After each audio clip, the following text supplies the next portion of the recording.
The internet, a vast digital world filled with endless information available at our fingertips. We just can't get enough of it, always remaining connected and never wanting to leave, like a crack addict scratching around for that syringe full of digital goodness. We also want to be seen and heard. We invite strangers into our lives directly or even indirectly with our actions recorded by others, therefore allowing the world to watch the freak show unfold before them, reminding them that the place is still full of weirdos. So we don't feel left out in the cold, we try to keep up with the latest trend, the funniest meme, the most shocking video, and the most disturbing of conspiracy theories. Quiet.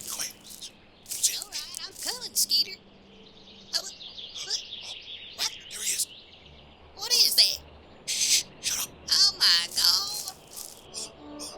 Hey, he looks like my grandma. Shh, quiet. Alright, stop shushing me, man. Hey, he done stole your grill. With the internet having so much data flow through it each day, how does one stay on top of all this? Where can we go that allows us to stay connected with each other and digest all of this content in the one place, like the greedy bastards that we are? Enter LifeInvader, the social media platform that took the world by storm. Finally, we had a place to evolve our narcissistic personalities to grotesque proportions. Users could now share and post exactly what was on their minds, ranging from significant information to just plain drivel, overflowing news feeds as if it were the smallest toilet in the fattest man's house. Many external websites, like conservative outlets for example, would use this to their advantage with clickbait articles, tapping into the fear of the average LifeInvader user. So, who's the little shit responsible for unleashing this hell upon us? Well, that would be its founder, Jay Norris. When he wasn't living out of his car, Jay would occasionally work in his parents' garage on a special project on the family computer. That project is what we now know as LifeInvader, which he released in 2006. It instantly became an enormous success, far beyond he could ever imagine, and within the space of 5 years, it grew to be one of the most powerful companies in the whole world. The monster was unleashed. Jay quickly rose to the top, becoming the poster child for young billionaires under 30. Throughout the following years, Jay would host elaborate parties congratulating himself to mainly show off the latest outrageous gift he treated himself to. And why not? He was a man practically with an endless fortune. All that came to a crashing end in 2013, however, when during a live presentation a product Jay was revealing unexpectedly exploded, killing him instantly. Shocked and saddened, the world mourned the loss of a prodigy. However, due to the nature of the internet, that mourning lasted approximately 14 minutes before a video of a cat wearing a pineapple for a hat went viral.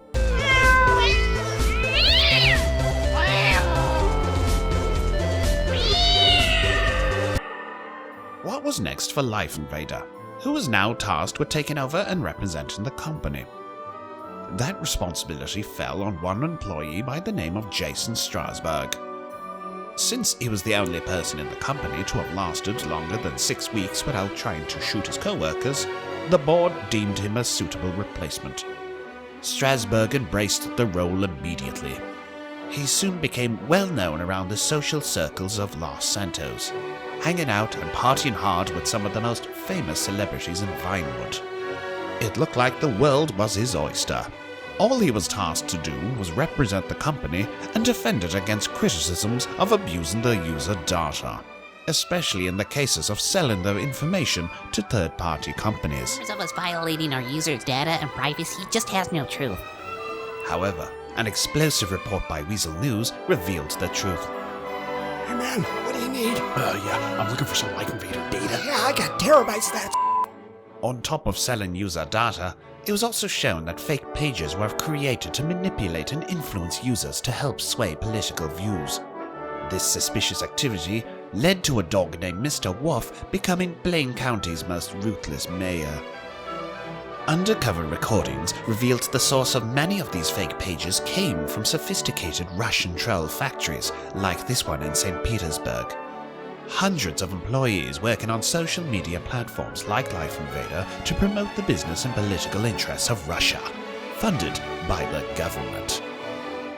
A federal investigation into Mr. Wolf revealed he had deep ties with the Russian government. The world looked to Strasbourg's reaction, but he was nowhere to be found. The rumor mill was churning about where he went to, from living on Mars to theories that he never actually existed and was in fact just a figment of everyone's imagination.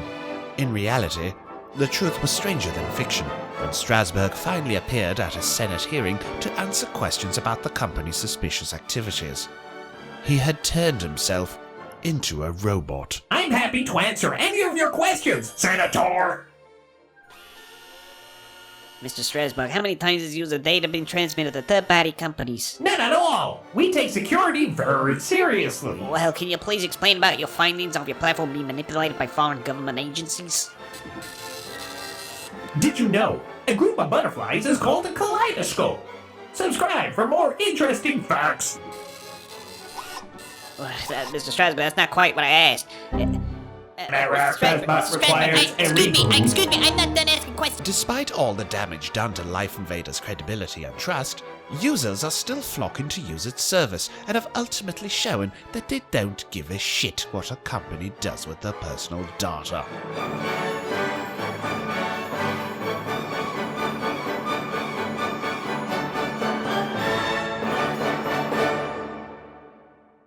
Join us after the break where we enter the doors of LifeInvader's office and have a peek inside.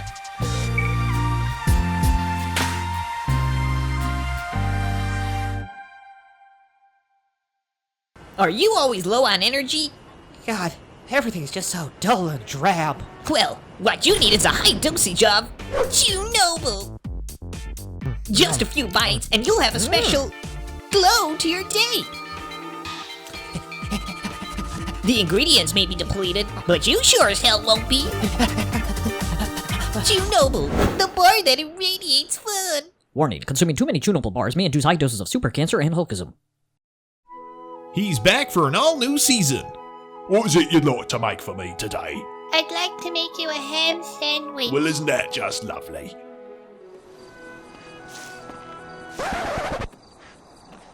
Go on then. Make me a f***ing sandwich.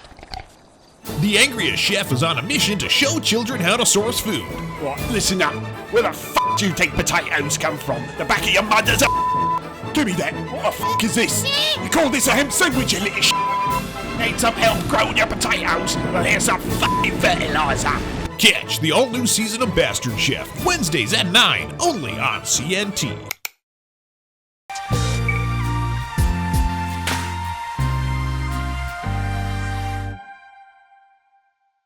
One common issue with social media sites like LifeInvader is users comparing themselves to the lives of others. Let's take, for example, Philip. Philip is a regular man with a regular job. He has no weird diseases and still has most of his teeth. He likes to spend his free time checking in on the profiles of friends and others on LifeInvader. Compared to him, they're living the better lives, traveling, partying, working in careers that are far more interesting than his and are seemingly more beautiful. He continues to check into LifeInvader and sees this every day. Eventually, Philip finds himself watching their lives in his underwear, now feeling terrible for himself and is convinced he has utterly failed in life. Feeling time slowly rot his body away while the wonderful people online go on their next adventure. But quite often, the people Philip compares himself to are in no better shape than him. What he sees is only what the other person is allowing the world to view. What Philip doesn't see is the crippling depression, the addictions, the dark secrets one hides. That's right. I'm a sexy banana, yeah. There's also the issue that is LifeInvader's mobile app, which more allegations have claimed it has been turning users' phones and tablets into listening devices. The hell was that? Is someone there? Hello? No, go back to sleep.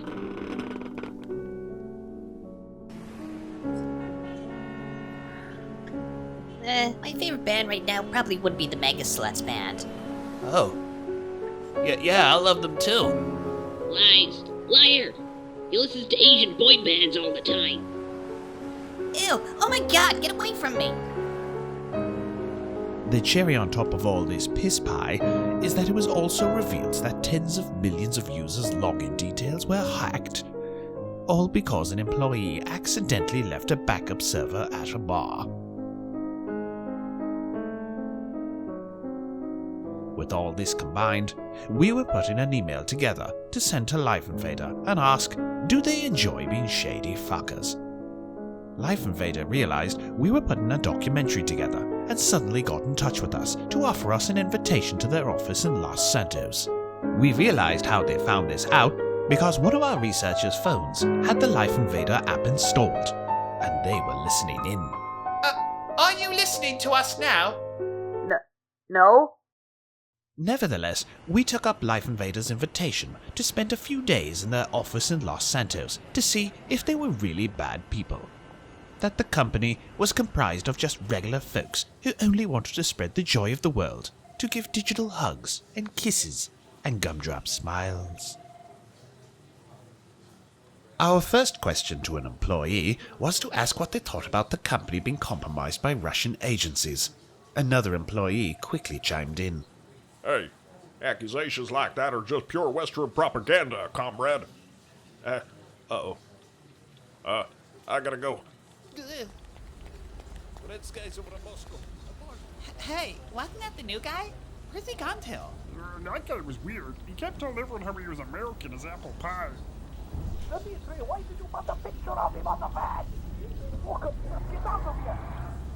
After that, we were told not to ask any more serious questions. So, how do I like working here? Yeah, it's going pretty good so far.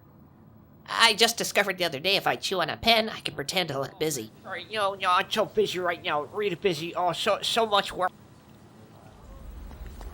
Hey, Kev, burning the midnight oil, huh? So yeah, turns out you can get away without doing much work that way. Wait. I shouldn't really have said that to you. Can you edit me out, please? Well, thanks. I really appreciate it. My name is Gerald, and I'm the Human Resources Officer. I'm actually taking interviews for a new programming position today. LifeInvader's interview process is pretty straightforward, but we always want to look beyond the talents of a potential employee. We try to focus on the core of that person so we can better see the real version. We want to understand things like what drives them, what makes them tick. So, can you expand on your earlier answer on what you think it takes to compete in a challenging digital market? Crush your enemies, see them driven before you, and hear the lamentation of their women.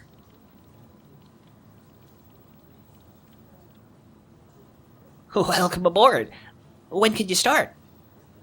The reason we had today's interviews were due to an incident with a past employee.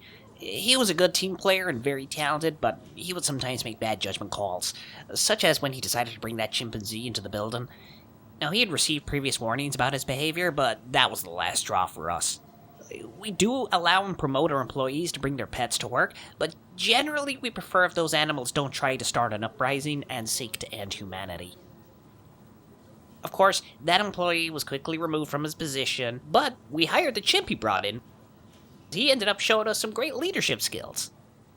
The rest of the staff were understandably edgy from the chimp uprising, so I decided to bring in a special guest. To give a special welcome to Limp Bizkit's Fred Durst!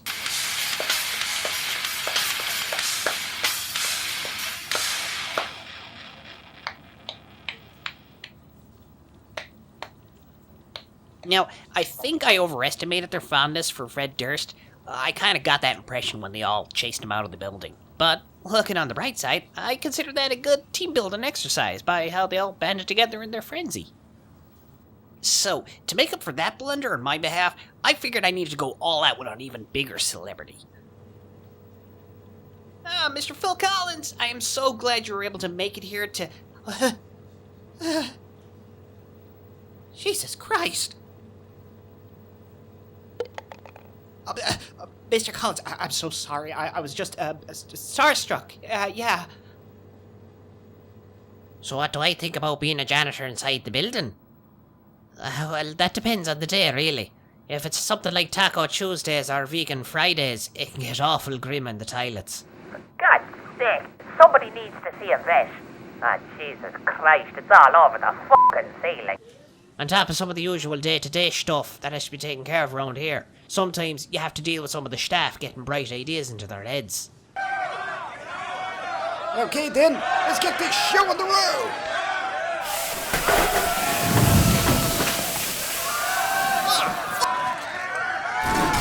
I did learn that day, though, that brains are actually quite easy to mop up. There's also the odd employee who gets fired who'll decide to take a shit into the toaster. The thing is, though, it's only ever me who has to clean that up. And then there's the vending machine problems, which the company won't fix. What the fuck?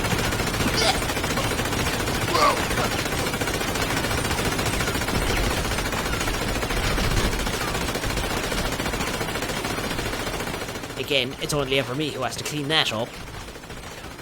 It's been so long, I don't even think the water machine dispenses water anymore.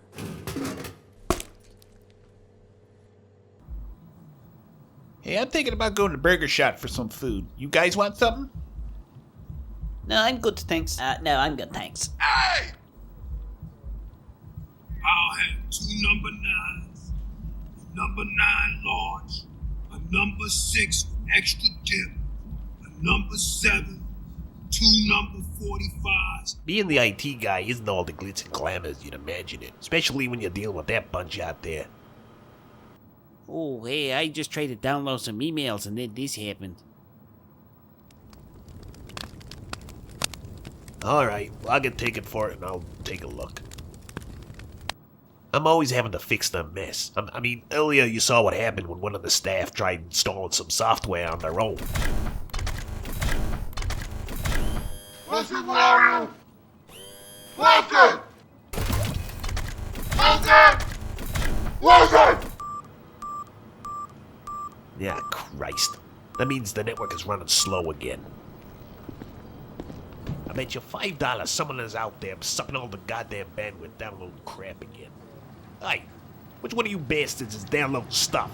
You better not be torrenting movies again or I'll kick your ass if I find you.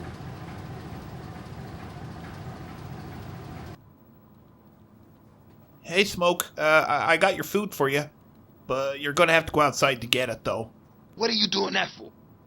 Oh my God! Come on, homie, move! Move out the damn way! Oh, I can't believe that!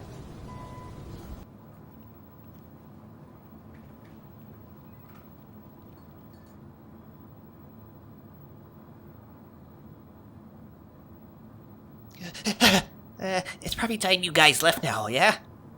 Sensing that we may have overstayed our welcome, we decided to leave. Ooh, someone forgot a cookie. Well, finders keepers. Put that cookie down! Now! Oh, I gotta go to the toilet. I think I shit my pants. Feeling that we weren't leaving fast enough, security helped escort us out, to which we voiced our appreciation. You bloody bastards! The rest of the team also showed their appreciation. Oh crap, that didn't work. F*** you, LifeInvader! Though we learned absolutely nothing of our visit to the office, we still understand the power LifeInvader has on the world, especially as it branches out with newly purchased platforms such as the picture-sharing social media site Pistabam. Though claiming to be a picture-sharing site, it seems to be a platform where the next generation of social media users aspire to be salespeople, crawling over or killing whoever's in their way for the coveted title of social media influencer. We contacted prominent Pistabammer Jake the life coach to tell us what exactly is a social media influencer. Well, I tell people to buy cheap shit and I get loads of money. It seems quite effective, where Jake can sell anything to his followers from baking soda to their hair regrowth product Rescalp, a controversial tonic that's banned in over 90 countries due to the numerous cases of people developing rat-like features. Oh god, he's going for the cheese! Stop him! Oh god damn it, he's behind the walls again.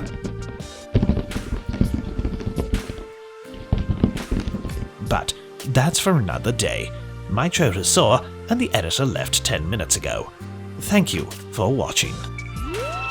This Los Santos documentary was brought to you by 24/7's Super Value Baking Soda. Perfect for baking, but doubles up as a washing detergent. Also brought to you by Duggy.